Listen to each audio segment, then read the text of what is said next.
오늘 하나님의 말씀은 마태복음 26장 26절에서 29절 말씀입니다. 공독해 올립니다.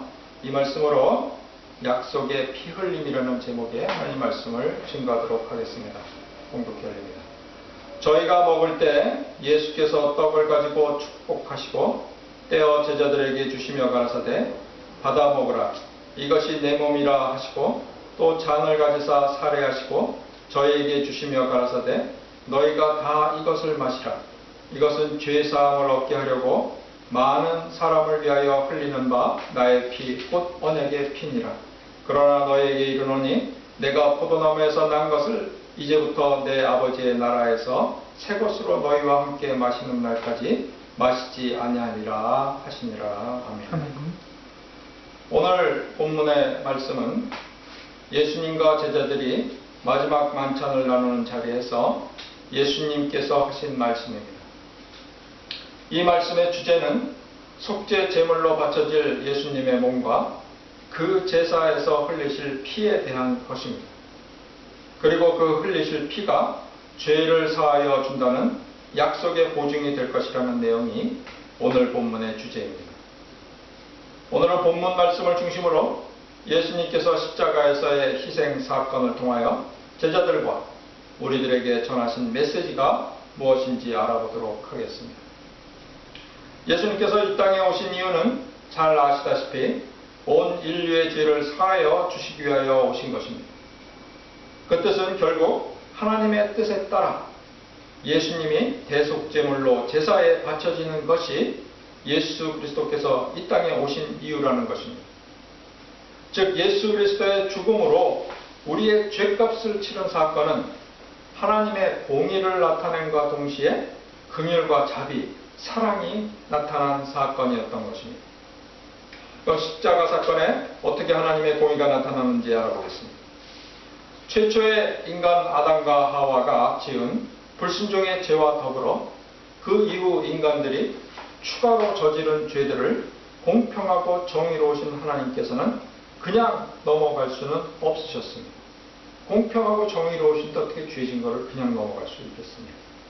그럴 수는 없었어요. 그래서 구약시대에 선택한 백성 이스라엘의 역사 속에 진노하심으로 징계하고 회개할 때 용서해 주시는 역사를 나타내셨습니다. 그렇게 하심으로 하나님이 어떤 분이라는 것을 보여주셨어요. 잘못했을 때는 징계하시고 또 회개했을 때는 용서해 주시는 하나님을 보여주셨어요. 그러나 이스라엘뿐 아니라 이 땅에서의 죄악은 밀가루 반죽에 누룩을 넣은 것과 같이 부풀어 가기만 하였습니다. 하나님께서는 노아의 시대와 같이 악이 만연한 구약 시대의 끝자락에 이 악이 만연했어요. 그 끝자락에 총구원을 계획하셨습니다. 노아 시대처럼 다 쓸어 없애지 않으시고 총구원을 해야겠다라는 계획을 하셨습니다. 하나님의 공의를 변개하시지 않은 상태에서 죄진 거에 대해서는 징계요, 회개한 거에 대해서는 용서해 준다. 그런 공의를 그대로 실천하시기 위하여 예수 그리스도를 보내셨던 것입니다. 그것이 예수 그리스도의 십자가 사건으로 나타난 하나님의 공의인 것입니다. 즉 구약시대 잘못한 것에 대해서 속죄 제사를 한 것에 대해서는 용서해 주시겠다고 했던 그 약속을 지키시기 위하여 예수 그리스도를 보내시고 십자가 사건에 있게끔 하셨던 것입니다. 그리고 회개의 기회를 주신 하나님의 긍휼과 자비 그리고 인내가 그렇게 나타났던 것입니다. 십자가 사건과 하나님의 언약의 관계를 보면은 하나님의 언약은 구약시대 아브라함과의 약속으로 시작됩니다.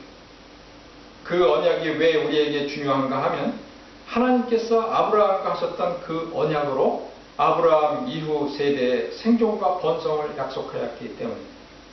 하나님이 약속하셨어요. 자손을 번성시켜 주시겠다. 약속을 지키면 번성시켜 주겠다고 약속을 했습니다.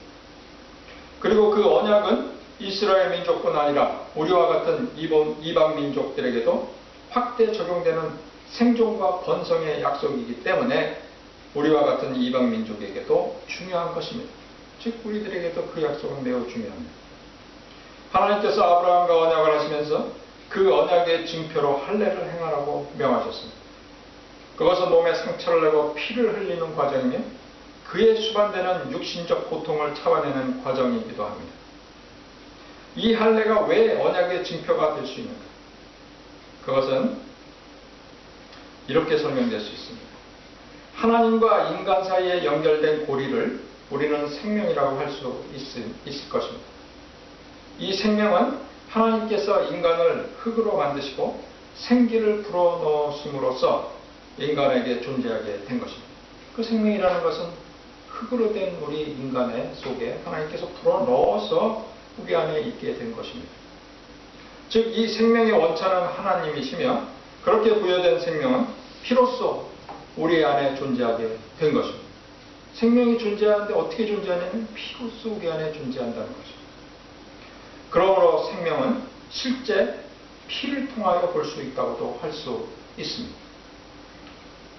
이런 말씀을 레위기 17장 14절에서도 볼 수 있는데 모든 생물은 그 피가 생명과 일체라.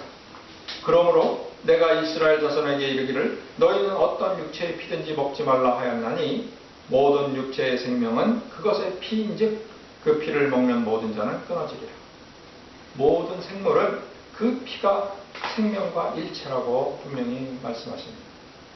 그러므로 하나님으로부터 부여된 그리고 하나님과 인간의 연결고리인 생명을 놓고 하나님과 인간 사이에 약속이 가능한 것이며 곧 눈으로 볼 수 있는 생명의 실체인 피만이 생명과 관련하여 약속의 징표가 될 수 있는 것입니다.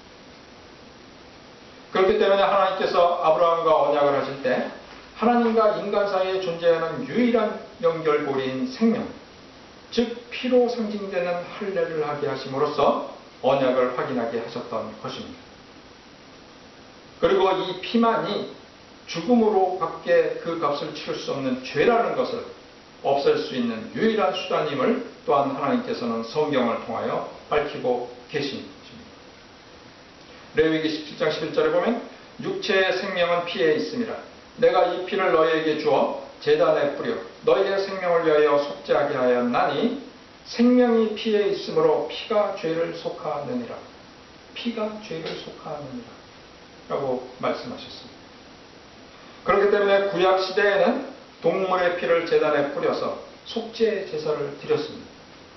이 제사는 반복적이었기 때문에 인간의 죄를 완전히 씻어주지는 못했습니다. 예를 들자면 우리들이 몸에 때가 끼지 않도록 자주 샤워를 하거나 목욕을 해야 하는 것으로 비유할 수 있습니다.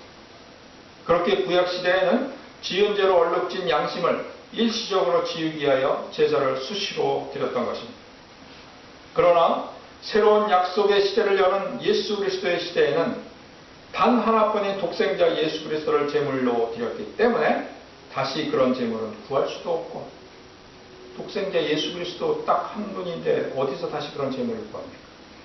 구할 수가 없고 다르게 이야기하자면 다시 그런 제사를 드릴 수 없는 것입니다. 그렇기 때문에 예수님을 대속제물로 한 대속제사는 단 한 번으로 끝나야 하는 것이고 다시 대속제사를 지낼 필요가 없는 영원한 죄사함의 효력을 지닌 유일무이한 제사였던 것입니다. 딱 한 번 드릴 수밖에 없었던 그 제사. 그것이 만약에 다시 반복되어야 된다면 예수님이 또 오셔서 또 희생하시고 아니면 다른 또 대속물이 희생되어야 되는데 그럴 수 없었기 때문에 바로 예수 그리스도가 드린 그 대속제사는 단 한 번으로 영원히 유효한 대속제사가 되어야 했던 것입니다. 십자가 사건에서 흘리신 예수님의 피는 우리들과 하나님 사이의 언약을 확인한 마음의 할례를 상징하는 것입니다. 구약시대에는 할례를 행할 때 자신의 피를 흘려 하나님께서 택하신 백성이라는 증표를 삼았던 것처럼 신약시대에는 예수 그리스도의 흘리신 피로 우리가 흘려야 할 할례의 피를 대신하게 하셨던 것입니다. 그리고 유대인들이 자신의 몸에 남겨진 할례의 상처로 하나님과의 언약에 대한 증표를 삼았던 것처럼 그 상처가 바로 하나님과의 언약의 증표다 라고 생각했던 것처럼 우리들은 예수님의 피로 대리 표현된 마음의 할례를 믿음으로써 예수님이 대신 흘린 그 피가 내 마음에 흘려야 될 피, 마음속에 받아야 될 할례를 대신한 그것으로 믿음으로써 하나님의 약속에 동참하게 되는 것입니다. 그 약속에 동참하게 되는 것입니다. 즉 예수 그리스도의 흘리신 피가 하나님께서 믿는 자에게는 마음의 할례로 남음으로써 죄사함과 구원의 증표가 된 것입니다. 마음의 할례가 있다면 옛날 구약시대 유대인들이 자기 몸에 남은 그 할례의 상처를가 하나님과의 약속의 증표로 갖고 있었던 것처럼 우리 마음의 할례를 받았다면 그것이 바로 하나님과의 약속, 구원의 증표가 된다는 것입니다. 사도 바울도 갈라디아서에서 이런 말을 합니다. 이후로는 누구든지 나를 기록게 하지 말라. 내가 내 몸에 예수의 흔적을 지니고 있나. 그것이 그 말이에요. 내 몸에 예수의 흔적을 지니고 있나. 내가 예수가 흘린, 예수님이 흘리신 그 피로 인하여 내 마음에 할례가 있노라. 흔적이 있노라. 증표가 있노라. 라고 말할 수 있는 것입니다. 이것이 예수님의 십자가 사건이 일어나야 했던 가장 근본적인 이유인 것입니다. 그리고 성도로서 예수님의 고난 사건을 뜻깊게 기려야 하는 이유이기도 한 것입니다. 왜 십자가 사건이 중요합니까? 왜 그거를 매년 기념해야 됩니까? 항상 기념해야 됩니다. 마음에 두어야 됩니다. 그 이유가 바로 그 이유인 것입니다.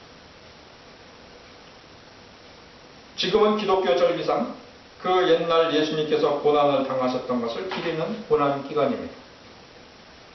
그러므로 이 기간에는 전통적으로 가무, 오락 등을 금하고 모든 면에서 절제하는 생활을 하는 것이 기독교인의 올바른 자세라고 할 수 있습니다. 우리들도 이번 주간만큼은 무엇인가 절제하며 지내는 주간이 되었으면 하는 바람입니다. 예수님께서 십자가에 못 박히시기 위하여 골고다 언덕으로 오르시는데 군중 속에 예수님을 위하여 가슴을 치며 슬피 우는 여자의 큰 무리가 따랐다고 성경은 전합니다. 그러자 예수님께서는 멈추어 서서 그 여인들을 향하여 이런 말씀을 하십니다. 누가복음에 나오는데요.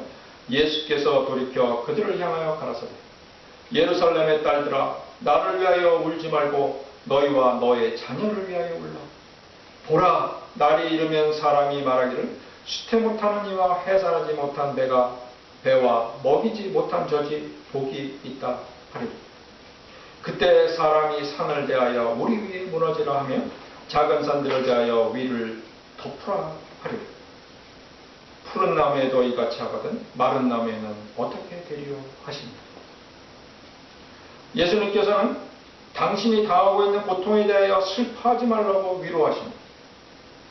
그것보다는 더 긴급한 그 울고 있는 그 여인들의 구원에 대하여 근심하고 염려하고 권면하십니다. 즉 그들 자신과 후손의 구원에 대하여 집중하고 울며 간구하기를 권면하십니다.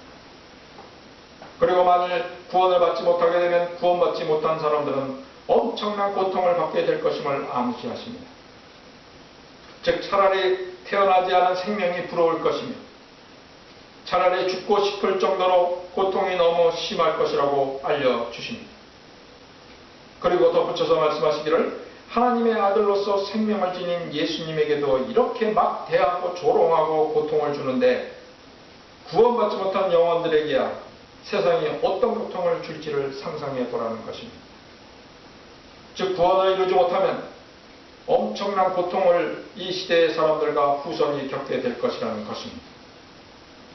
사실 우리들은 이 세상에 익숙해져서 그렇지 항상 세상이 주는 고통 속에서 살고 있는 것입니다. 자연재해가 그렇고요. 지구 곳곳에서 겪고 있는 기근은 그곳에 사는 사람들에게는 고통입니다. 그리고 또한 기상변화에 따른 불안감, 질병으로 겪는 고통도 그런 것들 중에 하나입니다. 그 밖에 전쟁과 사회 문화적인 문제 그리고 경제적인 문제들도 또한 그렇고 망가진 양심을 지닌 인간들 간에 겪는 갈등과 정신적 스트레스 등도 우리가 겪고 있는 고통이라고 할 수 있습니다. 실제로 우리들은 고통 속에 살고 있는 것입니다. 그리고 간혹 그런 고통을 이기지 못한 결과로 스스로 목숨을 끊는 사람들이 있기도 한 것이 현실인 것입니다. 고통스럽지 않은데 왜 죽어요? 우리는 그런 고통 속에 살고 있습니다. 그리고 이런 세상이 주는 고통은 줄어들지는 않고 점점 더 그 강도를 더해가고 있는 것을 우리는 우리 주변을 돌아보면 알 수 있습니다.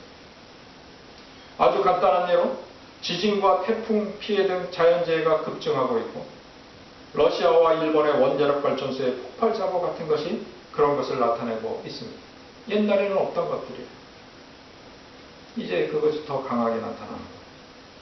예수님께서는 이런 일들이 더 심해져서 견딜 수 없을 정도로 될 것이라고 암시하셨던 것입니다. 지금 당하는 고통은 아무것도 아닙니다. 더 심해질 거라는 거예요. 차라리 죽는 게 낫겠다 할 정도의 고통을 겪게 되는 시대가 온다는 것입니다. 어떻습니까? 세상의 고통이 어느 정도 느껴지십니까? 세상의 고통이 진행되고 있다는 것이 느껴지십니까? 우리들은 십자가 사건을 상상하면서 예수님께서 채찍에 맞으시고 조롱당하셨고 십자가에 못에 박히는 고통을 동정하는 마음으로만 바라보고 있지는 않으죠. 예수님께서 고통당한 그것을 동정하는 마음만 가지고 바라보고 있지는 않으죠. 그 울며 따랐던 여인들처럼 그 육신적 고통에 대하여 동정심과 두려움에만 사로잡혀 있지는 않습니다. 만일 그렇다면 우리들은 예수님의 권면을 받아들일 때입니다. 즉 우리는 우리와 우리 후손의 구원을 위하여 눈물을 흘릴 때입니다. 고통당하는 사람들을 보면 동정심에 눈물을 흘리는 것은 인간으로서 가지는 공통적인 감정입니다.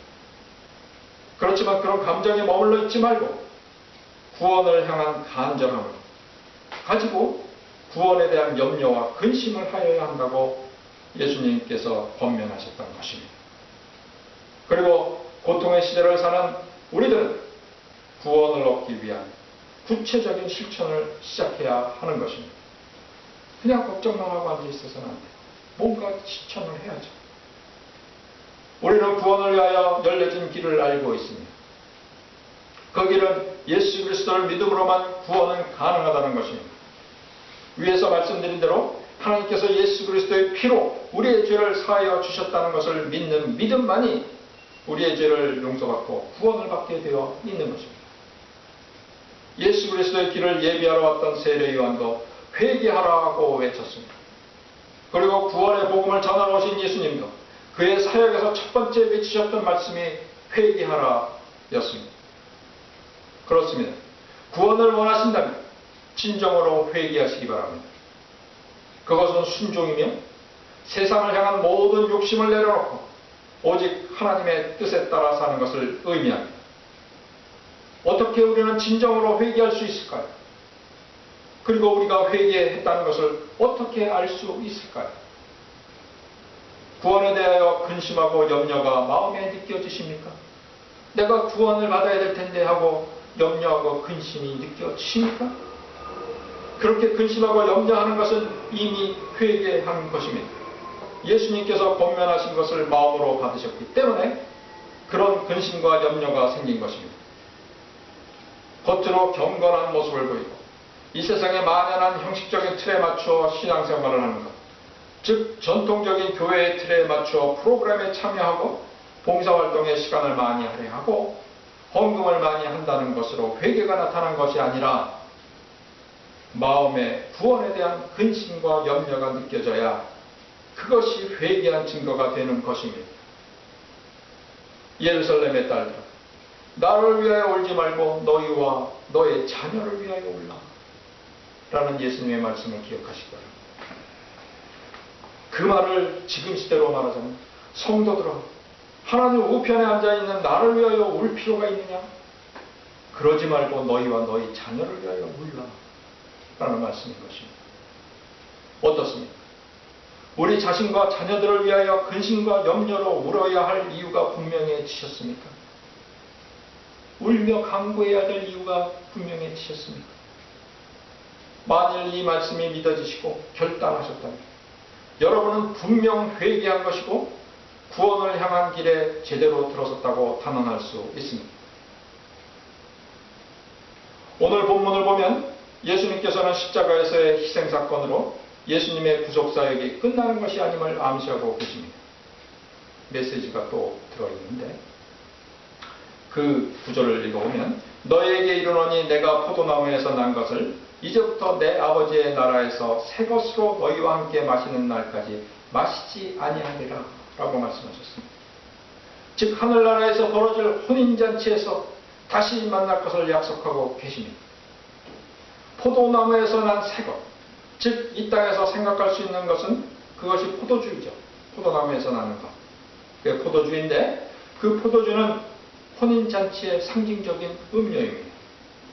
그 당시에도 분명히 상징적인 음료였어요. 예수님의 첫 번째 이적 사건이었던 물로 포도주를 만든 사건에서도 보면 포도주는 혼인잔치 집의 절대 필수적인 음료였던 것을 알 수 있습니다. 포도주가 떨어지니까 난리가 났지 않았습니까? 절대적으로 혼인잔치에 필요한 음료예요.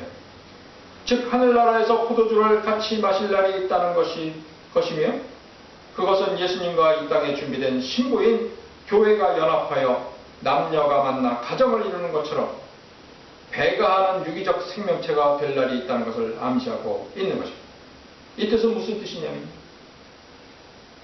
교회에 우리가 소속되어 있으면요, 우리는 다 교회의 일원이 돼서 예수님과 함께 만나는 날이 있는데 그것이 혼인잔치예요. 천국에서 만나는 혼인잔치. 그렇게 됐을 때 그 교회는요, 진정으로 이제 살아 움직입니다. 남녀가 만나 가정을 부부를 이루는 것처럼 그런 관계로 된다는 것이에요. 그럴 때 그 교회와 예수님의 만남, 그 연합된 그 교회는 그야말로 하나님의 뜻에 따라 마구 번성하고 마구 퍼져가는 그런 교회가 된다는 뜻입니다. 그러므로 이 땅에서 준비 중인 예수님의 신부인 교회는 예수님의 피로써 순결해져야 하며 신부로서 자격이 갖추어질 때까지 성숙되어야 하는 것입니다. 결코 세상적으로 잘 훈련된 형식적으로 잘 갖추어진 그 옛날 바리새인이나 제사장과 같은 모습이 아니라 성령 충만함으로 속과 겉이 깨끗하고 영적으로 성숙한 모습의 교회가 되어야 하는 것입니다. 속과 겉이 깨끗해지고 예수 그리스도의 피로 깨끗해지고 성령 충만함으로 성숙된 모습이 되어야 한다는 것입니다. 그리고 그날은 언제 닥칠지 모르기 때문에 항상 깨어 기도하고 있어야 하는 것입니다. 지혜로운 다섯 처녀 아시죠? 등불을 기다리고 기다리는 지혜로운 다섯 처녀, 신랑을 기다리던 신부, 그것이 우리가 되어야 된다는 것입니다. 언제 그날이 닥칠지 모르니까 항상 깨어 기도하라는 것입니다. 예수님께서는 마지막 만찬의 자리에서 죄사함을 위하여 순환을 당하셔야 한다는 메시지와 함께 이 사건이 끝이 아니라 하늘나라에서 있을 혼인잔치를 예고하심으로 소망의 말씀을 전하셨던 것입니다. 오늘 하나님의 말씀을 들은 저와 여러분, 오늘 말씀으로 깨달은 대로 우리의 죄를 깨끗하게 해줄 수 있는 것은 예수 그리스도의 피밖에 없음을 믿으시고 회개하여 구원의 소망으로 이 세상을 사시기 바랍니다.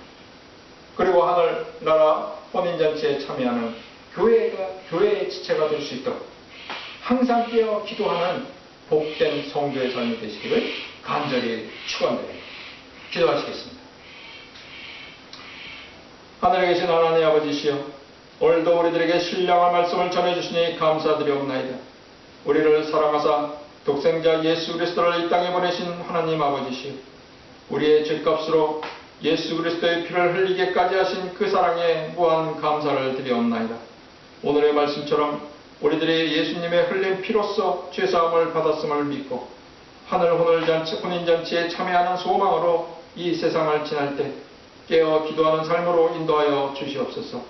우리의 기도에 항상 응답하여 주심에 감사드리오며 대속의 피를 흘리신 고마우신 예수님의 이름으로 기도드리옵나이다. 아멘.